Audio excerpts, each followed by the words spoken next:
Let's get started. I would love to know who had some aha moments yesterday. Yeah, Ashley, thank you for sending me the message telling me about your aha moments, and that really made my day. And thank you so much for that. Any of you have any aha moments from yesterday? Yesterday we talked about what is really the success thermostat, which is the self-concept, self-image, and why is it so important? Hi, Michelle. Yes, please. Huge aha for me, and actually has filtered into today too. Um, One thing that you said to me or said to us yesterday, you talked about contrast, Hmm. and you kind of opened my eyes to the importance of contrast. And that, let me see if I can see what you quoted. Um, Contrast, the darkness helps us grow. Yeah. And I was like, and I had to contemplate that for a while. And that really touched my heart because I, I always looked at contrast in a negative way, which Mm. it isn't always positive. It isn't positive, but I'm coming from how I view my 4D as opposed to coming from 3D. Yes. And it's also a choice of how you respond to the contrast, because when we respond to contrast with oh, I'm so mad, or I'm so upset, or I'm so angry, I believe we do need to experience the emotion.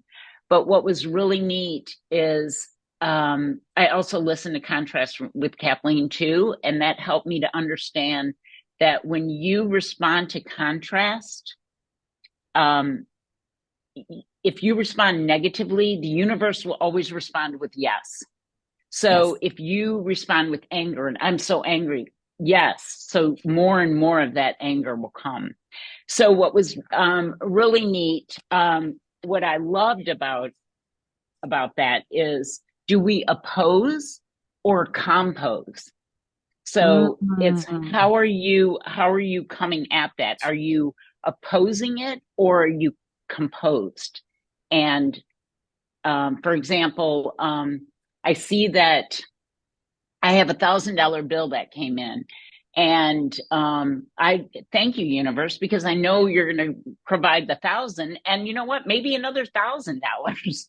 Yes. So that was really, so actually you started me on that direction to understand contrast. So thank you. That was really, really huge for me. So Oh, thank that you. is so beautiful. Thank you so much for sharing that, Michelle. And I always say that what we resist persists.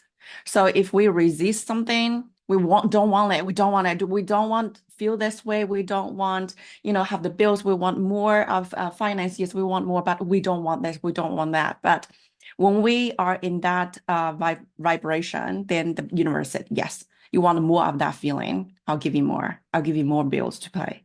I will give more contrast. Absolutely. So beautiful. Um, cool. Any other of you want to share?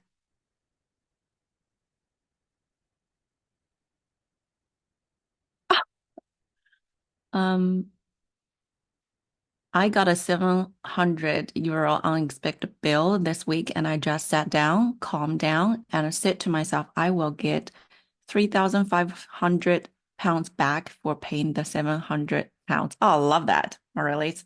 Love that. That is the spirit of it. Yes.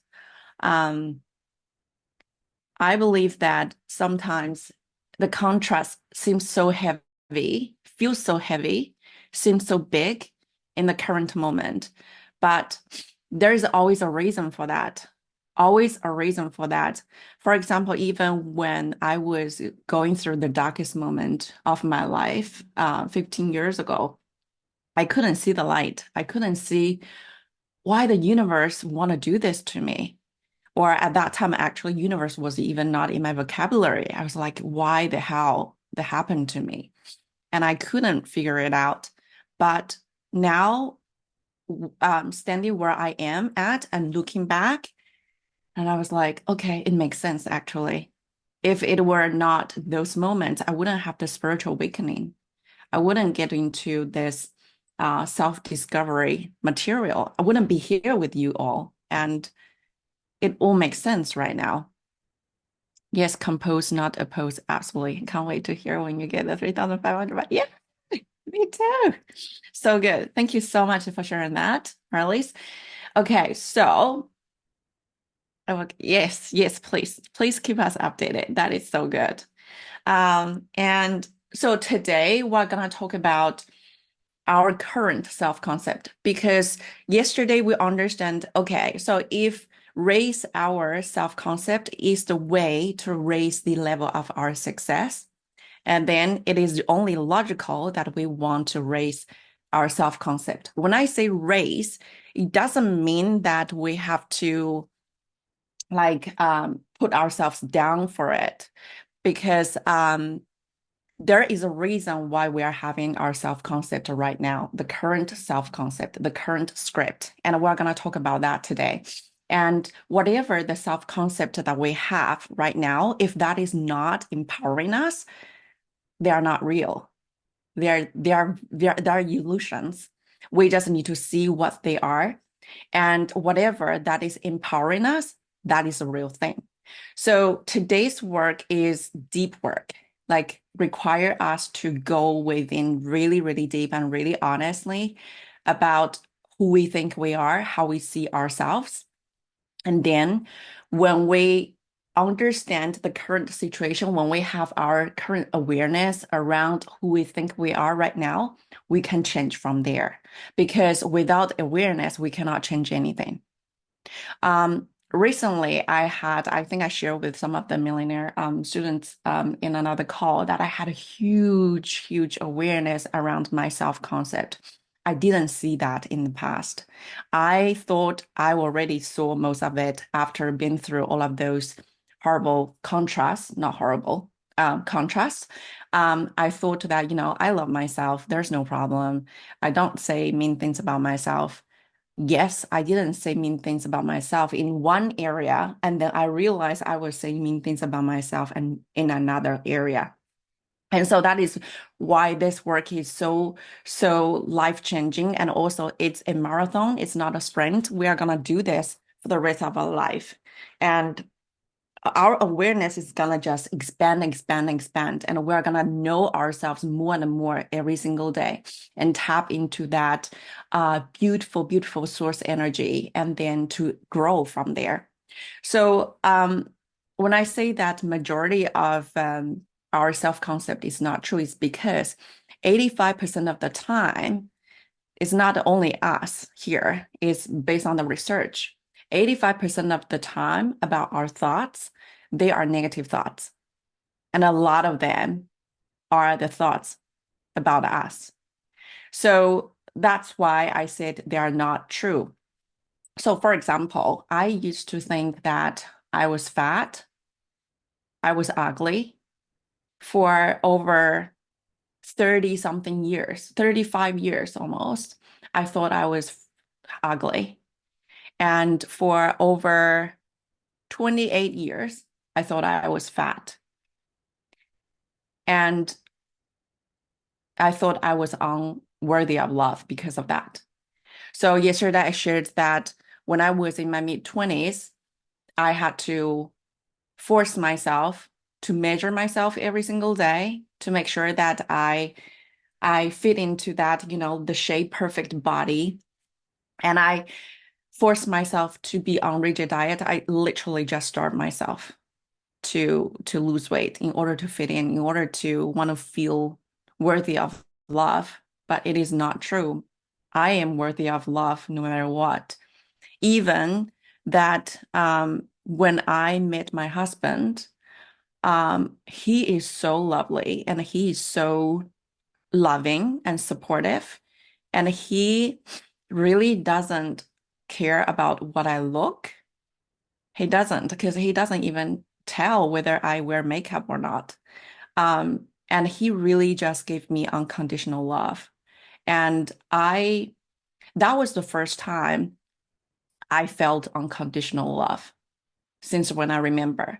I think when I was a child, my parents, they must give me unconditional love at times as well. But because of the how we were raised, we always feel like we have to behave certain way in order to feel loved. We have to be a certain way. Our body has to be a certain way in order to fit in the society, where actually they're not true. Another thing that I always thought I was socially awkward. I couldn't talk to people. I couldn't go into a networking event. I couldn't talk to strangers. I couldn't do public speaking. But hey, I'm talking to you guys and so many other people. And I remember that I held on that self-image until about 2 years ago. So 38 years of my life, I thought I was socially awkward. Imagine what would I do in school? What would I do at work? I didn't want to hang out with other people because I was so self-conscious. I thought whatever I say, it's stupid. Whatever in the meeting, for example, I always was the person who sit at the back. And then when I had any question, I just couldn't raise it because before I raised the question, I already told myself, oh, that's stupid. Don't raise it. People will laugh at you. So I never raise a question. But that is not true. We are born loved. We're born worthy. We're born playful. We're born creative. We're born we can hang out with other people. How do I know? Because I have two little kids. They are the perfect examples of who we really are right now. I'm sure that I will do some damage, when I say damage, in the future along the way, but I'm trying my best, right? I'm trying my best. But they are the perfect example of who we really, really are. And they really remind myself of what kind of self that I should be looking at myself, or I should be defining myself, not through the lens of other people anymore, but through the lens of an innocent infant. My daughter wouldn't look at me and say, "You're so fat, mom." She, the other day, I was wearing a blue dress and it was a little bit tight here. And when I went to the school and picked her up, and she like was touching my dress and she was like, "Oh, this feels so lovely, so soft, mom." I said, "Yeah, it does." And then she turned around and told other people, "Look at my mom's dress, it's so beautiful, and look, she looked like pregnant." And I was like, oh, I just laughed. I was just like laughing. They are she didn't think it was a bad thing. She didn't think that I have a little belly, baby belly was a bad thing. No, she just say it as if that is what she thinks. She didn't say it to belittle me or anything. Only if I think that is a bad thing, I will reflect onto it. I would say, "Oh gosh, why did you say that? That is so embarrassing." 10 years ago, I would think it that way. I will feel that way. Not now. Like I know that my body is this spiritual temple for me to be able to live in and move my body throughout my day and achieve my God-given purpose. And I am so grateful for my body and especially my belly. There were moments that I didn't like it. Because I used to have a really flat belly. But then after I had my two babies, I had this scar because I had a C-section, emergency C-section. It was getting very dangerous, so the surgeon they needed to get the baby out. So I had this scar. Still have this stretch mark, and I still have a little bit baby weight there. And I used to think, oh, I wish this can be gone. Like I don't want this. But now I really don't mind it. Yes, I prefer not to have it, but I don't mind it because I'm so grateful for my belly. If not were my belly, I wouldn't have my beautiful babies. I wouldn't have the experience to have the joy to see them grow every single day and to interact with them and to, hear about my daughter say, "Oh, you're pregnant." That is so hilarious. I wouldn't have those moments. So I am so, so grateful for my body right now. Um, and and in the past, I wouldn't think it that this way. I remember when I was 25 years old, and I was very thin at that time. I was like 46 kgs. I think in America, it's like 101 pounds. So I was really, really small. But I didn't feel like it was enough. And then I remember one male friend told me that, oh, a girl like your height should lose another 4 kilos, which is, I don't know, 10 pounds. And my first reaction at that time was, oh, I'm too fat. I am still too fat. I need to lose the weight. So I got really depressed because I couldn't lose the weight. I was already very thin. And then I was battling with this eating disorder later on. That was one of the factors because people around me at that time saw that um, you have to be paper thin in order to be worthy of love. Otherwise, they just think that you're ugly and you're lazy. Another thing that I saw myself was because I was fat, where I was not, but I saw myself as a fat person.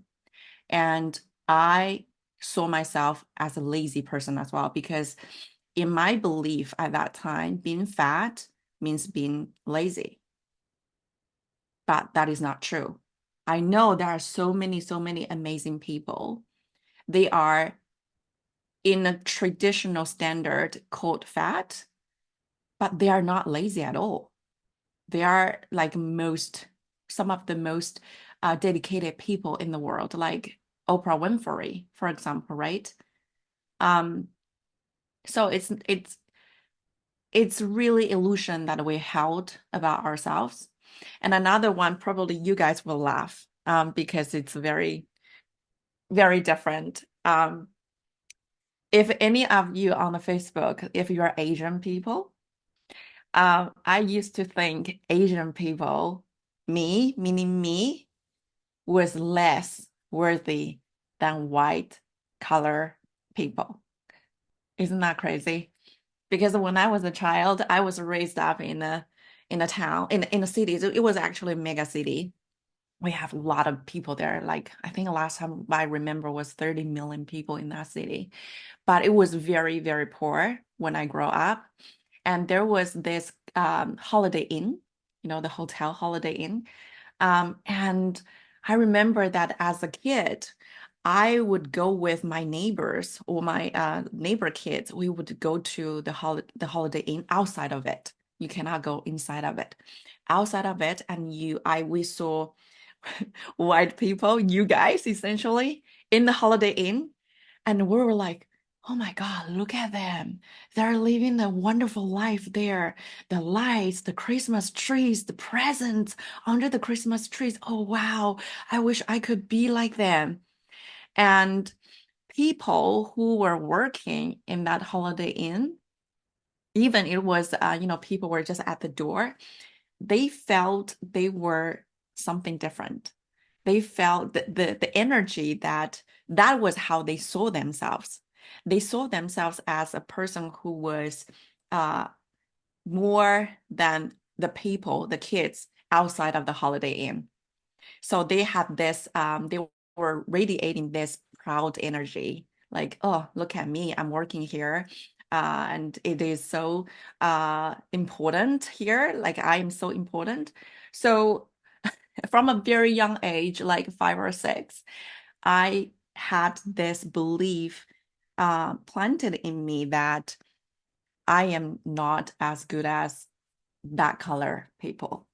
So as you can imagine, now I'm in New Zealand. I am surrounded by white people. And I used to think that I was not enough, even though that I had in the corporate world, I had huge experience. I have master's degrees. I'm a CPA, and I still used to think that I was not enough. I just couldn't handle the work as much as other people, as well as other people, because of my skin color. And I was not aware of that. I was not aware of that until uh, a couple of years later after I came to New Zealand. And my husband is a white guy. But I don't think that he's any better or any worse. I don't think I'm any better or any worse than him. I now truly think that we're the same. But you can see that this is so distorted thinking, that how we see ourselves, they're not necessarily true. Even that I used to think I was too short. I don't know, in the US, I am 157. I shrank it a little bit after the aging. But 157 centimeters. So I used to think that I was too short. And in my hometown, in my home country, China, if you're not tall, if you're not thin, if your skin is not pale, then you're ugly. So I always thought that I was ugly because I was too short. But what really is too short anyway? Now, like years later, I understand that it's not absolute truth anyway. It's relative truth. In comparison to my husband, I am short because he is very tall. He's like 183, I think, 183 centimeters. In comparison to my daughter, 6 years old daughter, and my 3-year-old son, I am tall. So it's really relevant. So why do we hold all of those illusions then? Because either at some point of our life, somebody told us that, or our past experience suggested that, and we believed that. So for example, a couple of days ago, that one of my friends, Steph, she said, "Oh, I didn't know that you have freckles. That is so cute." I was like, "Oh," I was like laughing to myself as well, because I remember that just about probably 8 years ago, 32 years of my life, I always thought my freckles were ugly. And when I was a child, my mom had some freckles as well. And I remember my mom was talking about having like laser surgery to remove them. She didn't really say to me that, "Oh, your freckles are ugly," directly. No, she didn't. But her behavior made me think that my freckles are not acceptable as well. Because why the hell that she want to remove it? If it is a good thing, she wouldn't want to remove it. So it must be a bad thing. So I used to think having the freckles were a bad thing. And of course, the kids in the school, because they got the same information from their parents, from the society, it is a collective consciousness. It's not only their parents, it's everyone was thinking that way. So they would laugh at me. They would laugh at my appearance. I got called names. It was not pleasant as a kid because I felt like I was this unpopular kid. Nobody wanted to hang out with me. And then I remember about 5 or 6 years ago in New Zealand here, I went to a hair salon to buy shampoo for my hair. And the guy at the front desk, oh my God, he was so lovely. And he saw me. He's like, "Oh my God, I love your freckles." And I said, "Oh, really?" And he said, "Yes, I even sometimes do freckles, like draw fake freckles, but it's not as lovely as yours. So natural and so beautiful." I was like, "Oh, okay. This is another way of looking at it." Like before that, I already didn't mind it anymore. But the words that he said to me was like, oh, there really is there are people there actually they love freckles. It was not because my freckle is bad. It is because when I see it is bad, it is bad. And another thing is that my my daughter, for example, she wouldn't think that, oh, look at my thighs, they're too big, or look at my waist, they're too big. No, they wouldn't. She wouldn't say that. This morning, they have pirate day today in her school. So she dressed up as a pirate and she would, like do those funny things on her face. She thought it was so funny. But I remember that as a grown up, I used to not be able to do that, like funny faces, because I thought that was not classic, not pretty. She doesn't think so. She thinks it's fun. I just want to be me. I just want to experience the fun. And when she was only about 10 months old, she was just start to crawl on the ground. And at that time, we live in another city, and we had this TV cabinet that has mirror at the front. And she crawled to the in front of the TV cabinet and saw herself in the mirror. And guess what she did? She kissed herself. She was just like, like for a very, very long time. And I even took a photo of it. I just felt it was so, so lovely. It was so beautiful. I I couldn't remember like for how long that I couldn't even see myself in the mirror. I couldn't. Every time when I saw myself in the mirror in the past, I always saw something negative. My eyes are too small, too Asian. My nose are too wide. My face are too big. My mouth is not big enough. My hair is too straight. Like there was nothing right with it. Um, and again, it was because I was taught that way. In the current beauty standard in China, you if you have small eyes, like Asian eyes, you're ugly. I remember there is a very famous model, Chinese model. She's tall, really tall, but she's this very typical Chinese looking girl. She has really like this what is called not white eyes, but this like little like this eyes, like Chinese eyes, Asian eyes. And her nose is really wide and her face is even wider than mine. And her this bones, the cheekbones were really, really tall. That is ugly in China as well.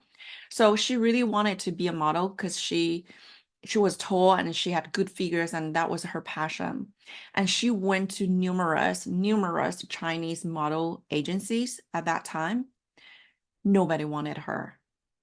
Nobody wanted her because people say you're too ugly.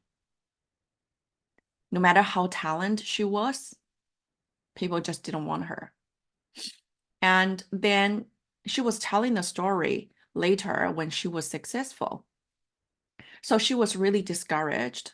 And when she got rejected again from another Chinese agency, she was in this airport.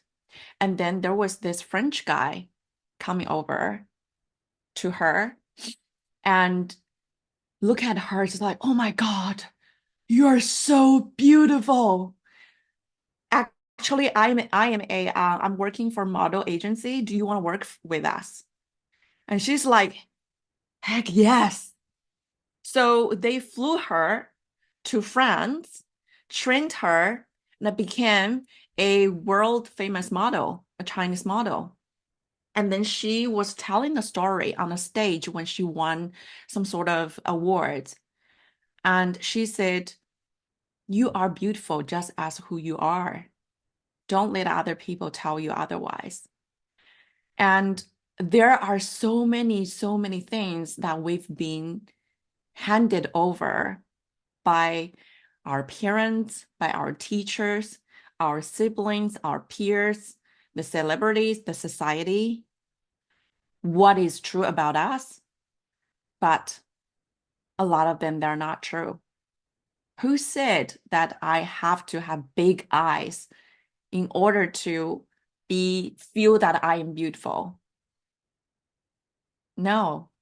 I I remember 2 years ago when I had my first coaching client, and right before the coaching session, I had 15 minutes and I had no makeup at that time. So I told myself, okay, I have two options right now. I can just rush 15 minutes, get myself ready, put makeup on me and look decent. Or I can spend the 15 minutes doing some meditation so I can be in the spirit, so I can serve her more. I was I was so scared because I was so scared of what she would think of me looking at my face. Oh, you're not professional. Look at you. You even don't have makeup on. Um, oh, you are so ugly. How can you teach people? But I chose the latter. I chose, you know what? It is time for me to rewrite my story. It is time to face my fear. And I even pushed myself further. I took a photo of me having no makeup on, and I wrote a post on Facebook and I posted it together with the raw picture. I was so concerned before I posted because I didn't know what people would say about it. And I was so happy and felt so empowered that I saw so many people send so many beautiful comments. You are so brave. You are radiant. You are so beautiful. You don't need makeup to be beautiful. And my daughter, she right now is 60 years old. She likes to do some makeups, which is completely okay. I don't think there is any problem. But I also told her, I said, honey, it's okay that if you want to do the makeup, but I want you to remember you are beautiful regardless whether you have makeup on or not. And I think that is just so important for our girls to know that they don't have to change who they are, change their appearance to feel beautiful, to feel that they're worthy. I didn't have that. And I want to be that for my girl. I want to be that for everyone here that I can touch. Let me see you guys comment. In my culture, we say freckles are from the sun kissing you. Oh, freckles are gorgeous. Oh, see, that's relative truth, right? In your country, it's beautiful, but in my country, it's ugly. Oh, thank you, Maura. Thank you, Marlies. Oh, thank you, Michelle. Oh, thank you. Thank you. Thank you. Um, Beautiful comes from within, absolutely. And yes. And talking about within, I used to think that, I used to think I was socially awkward. One of the reason is because I'm an introvert.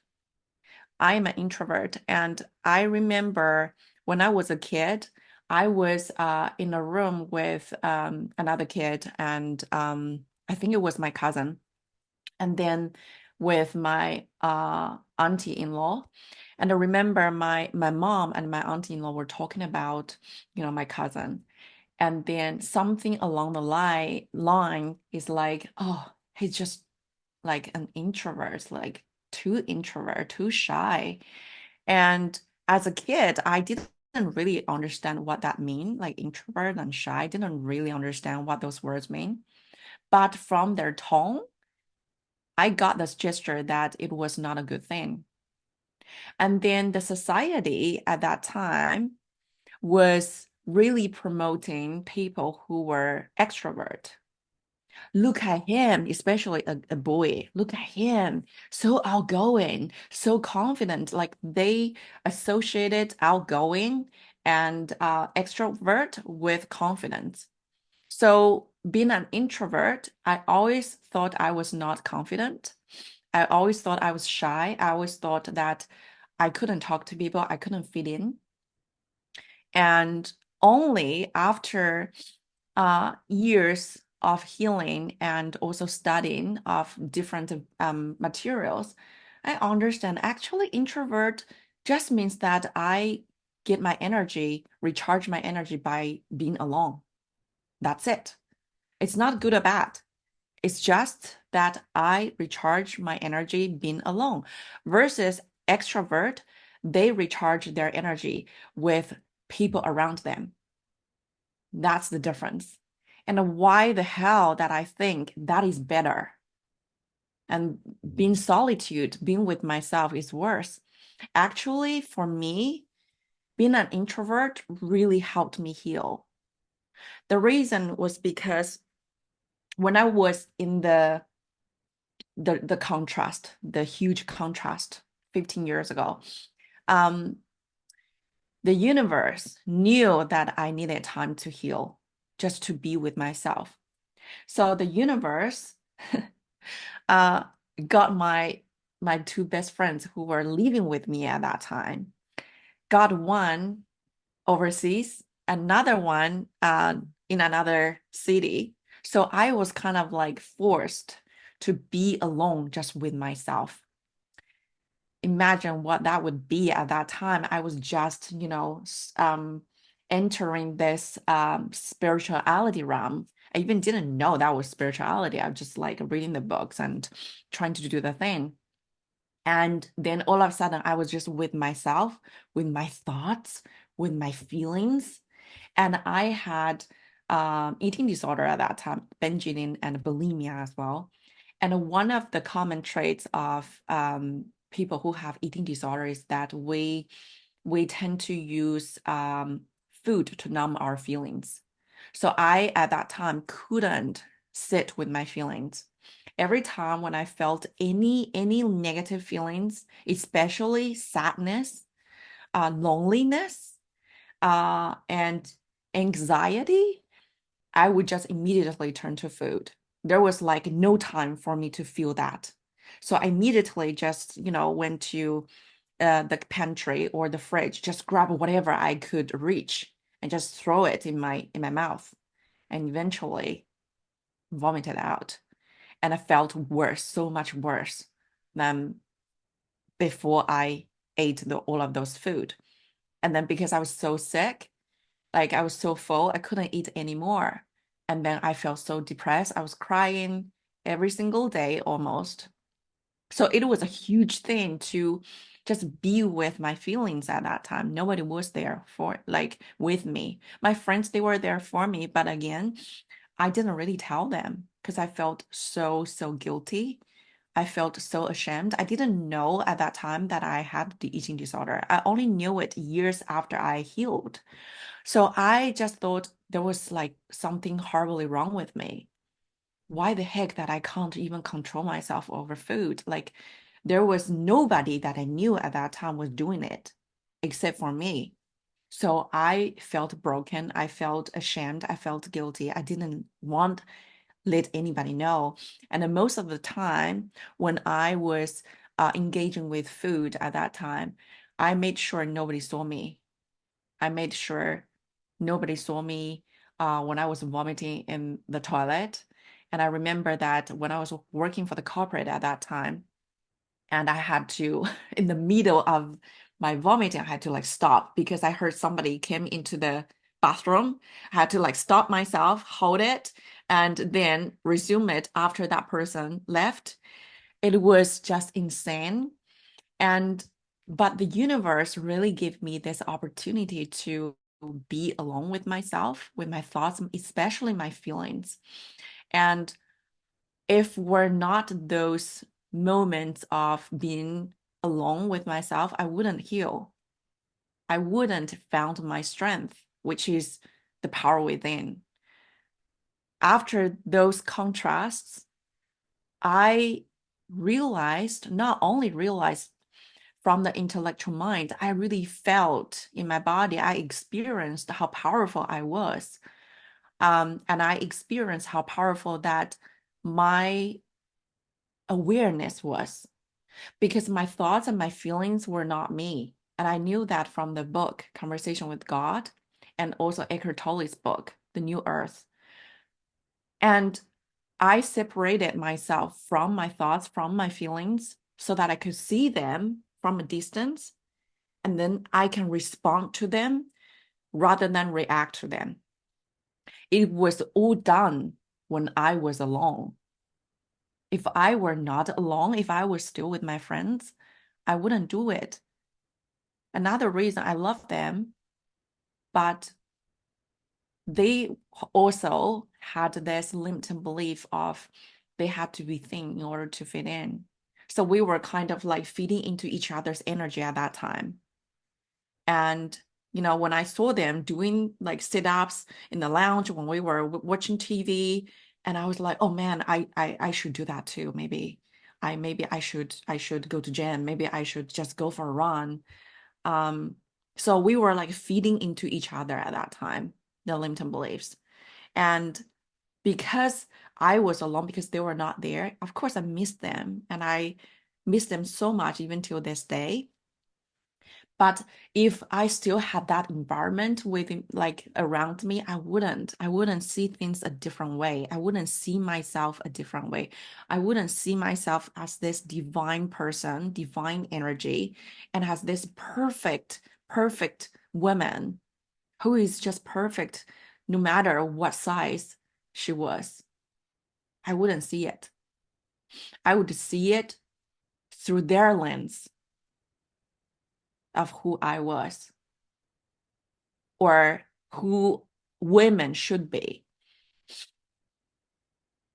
Sometimes it's so weird that our friends can tell us, like, you're beautiful and look at you, like, why are you not confident? You should be. But we just don't believe it. We feed into each other because they didn't see themselves as worthy enough. And that reflected in me. And I was like, oh, even my best friend, who was like my idol, my best friend, she was my idol. She was everything I wanted to be. She had perfect body. She was pretty. She is pretty. And she is so social. She was like, hosting parties in our apartment. And she was talking to everyone. She was so popular. She was everything that I wanted to be. And because of that, I lost myself. I saw myself as this less than version of me. I saw myself that if my body's not like her, then I'm worthless. So I was forever trying to catch up. I was forever trying to level up to her, even though that one day she said, I was really depressed like that day. Well, I was depressed every day at that time, but she saw me. She said, what's wrong? I said, I really don't feel confident. And she said, what do you mean? I said, look at me. There's nothing about me that I can be proud of. There's nothing about me that I can be confident of. Look at my feet, like my body. My body is not as good as yours. I was wearing glasses that time. Again, another limiting belief was wearing glasses was ugly. I like now I have glasses and I love it. My husband has glasses, love it. But at that time, I thought girls wearing glasses was not pretty. I was like, okay, I'm wearing glasses. My body is, I was fat. I thought I was fat. And my career, even though that I was working for the best company, my career was not going anywhere. Like I didn't see it myself. And then after I said all of those, she just looked shocked.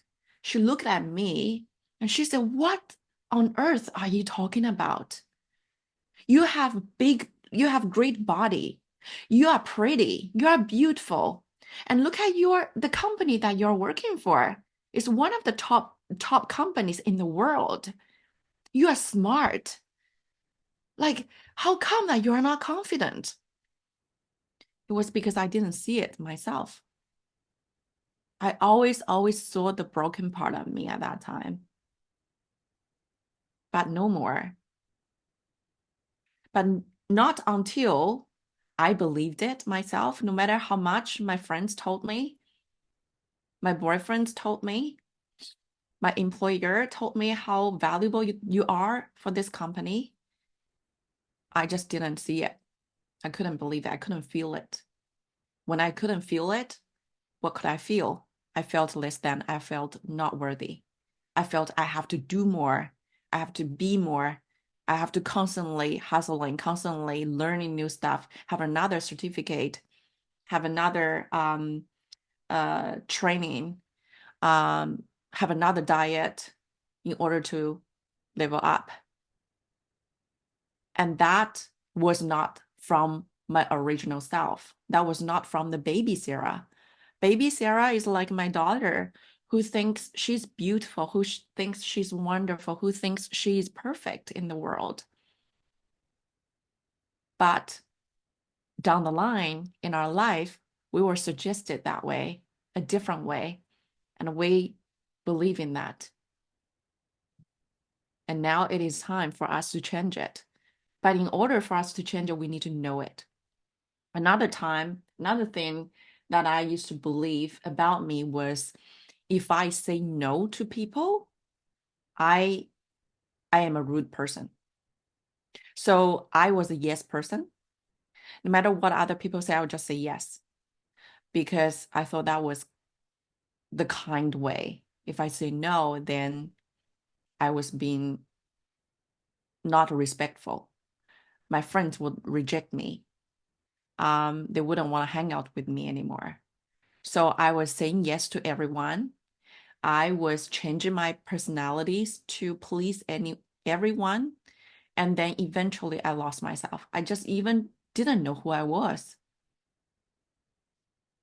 It's interesting how one aspect of our life determines how we feel about ourselves as a whole person. Absolutely, right? Absolutely. Oh, I felt this test or I felt this interview. It just means that I'm a failure in my career. I'm not capable. Nobody wants me. If the guy that I liked didn't want to hang out with me, it must be because I'm ugly. It must be because I'm just, not a worthy person for other people to hang out with me. Our brain actually is wired that way to think the worst scenario. But there's a reason for that because our brain is supposed to protect us from danger, perceived danger. Our brain is supposed to protect us from perceived danger. Does not mean it is real danger. It does not mean that if this guy said no to me, I will die alone for the rest of my life. But our brain is hardwired that way from the cave age. Because at that time, we were dealing with tigers, we were dealing with disasters, natural disasters. So we were wired to prepare for the worst scenario in order to survive. But in the current days, we don't really have tigers running after us.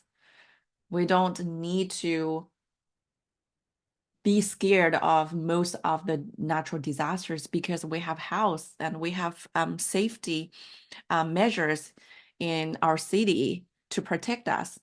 But our brain is still wired that way, still wired to think the worst scenario.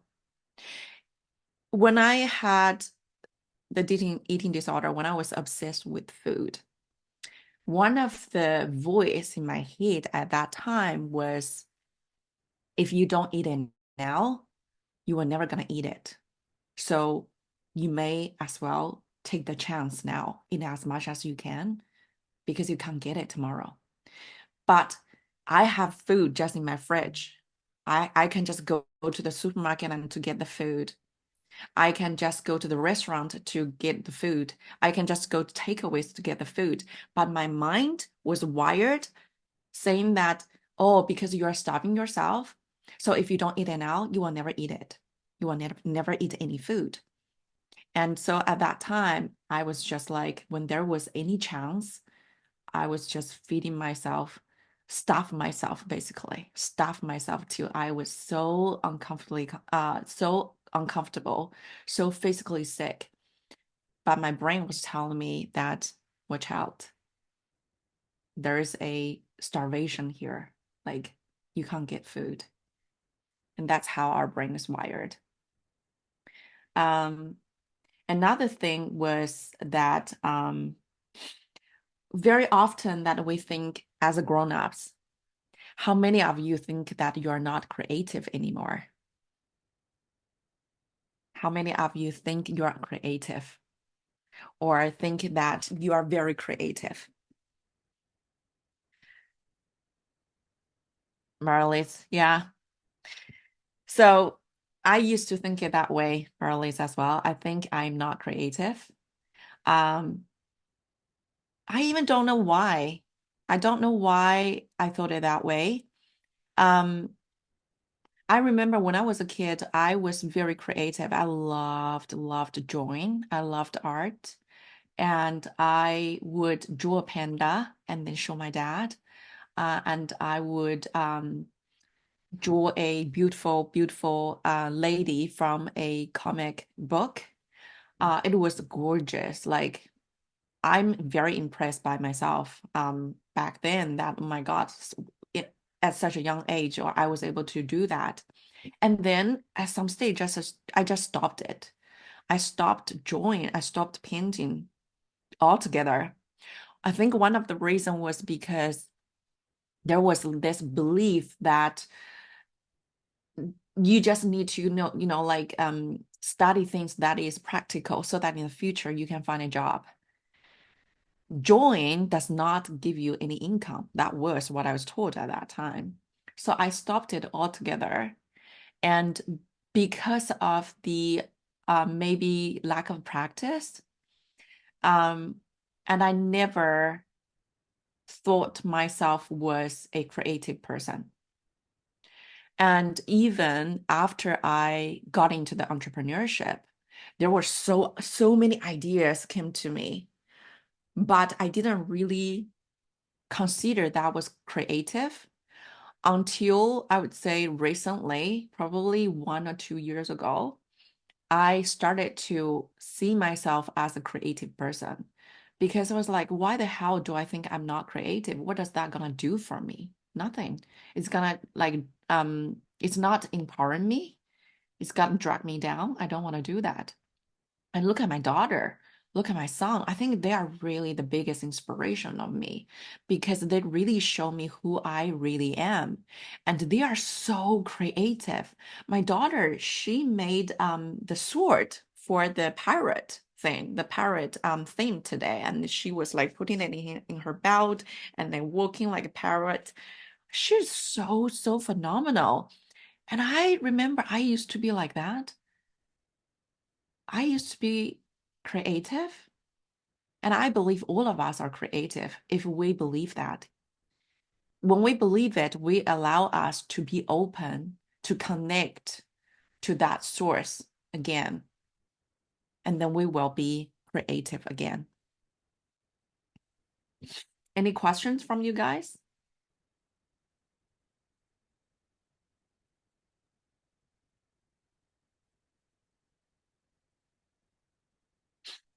Oh, good. Whoa. Um, so just enjoying hearing you speak. Oh, thank you, Maura. Oh, thank you, Maura. You're so sweet. You just reminded me another thing that I saw myself. Like there was so much work that we can do about ourselves. I used to think that my English is broken. I can't talk. I can't talk English. I can't talk to in front of people. And I remember that when I just came to New Zealand, I couldn't understand a thing people say here. I don't know whether you guys know the accent of New Zealand English. It's fast and they swallow words. I couldn't understand a thing. And I was on a phone call with a vendor And the vendor was a little bit, I was working for corporate at that time, and the vendor was a little bit impatient because the money didn't come through to their end in time. And so she was like really fast talking. And I said, excuse me, can you please just slow down a little bit so that I can understand, so that I can help you with this? Because English is not my first language. And then she just said, then give me somebody who can speak English, and then hang up the phone. And I was just so shocked. Yes, good day. I think that's actually Australian. Good day. Um, I was just so shocked, and I was just like shaking. And it took me a while to really realize what really happened. But the voice came to me was that, look at you. Your English is not good enough. You are not good enough here. And after that, I had this fear of making phone call. And every time when I was on the phone call, I be sure to tell people that English is my second language. I am very sorry. Like, I had to apologize for that. I'm very sorry. English is my second language. So can you please slow down a little bit? And that was another one of the things that I saw myself. I was not as good as local people here because my English was broken. And I thought my English was broken, so I couldn't teach people. I couldn't coach people. I had to really coach myself out of that limiting belief in order to be a coach. Your English was way better than their Mandarin. Yes. Yes, yes, absolutely. I agree on that for this. Okay, thank you so much, everyone. I'm going to end this session with a beautiful song. And this song is called All I Know So Far. This song is by Pink, and originally it is a song that she wrote for her daughter. But I think this is also a beautiful song that we can tell ourselves as well. And we can be this perfect parents for ourselves. We don't have to rely on other people anymore because we are grown-ups. We are our own parent right now. We're our own perfect parent. So I want to play that song with all of you. And I cannot wait to see you guys tomorrow. Thank you so much for tuning in today. Thank you so much.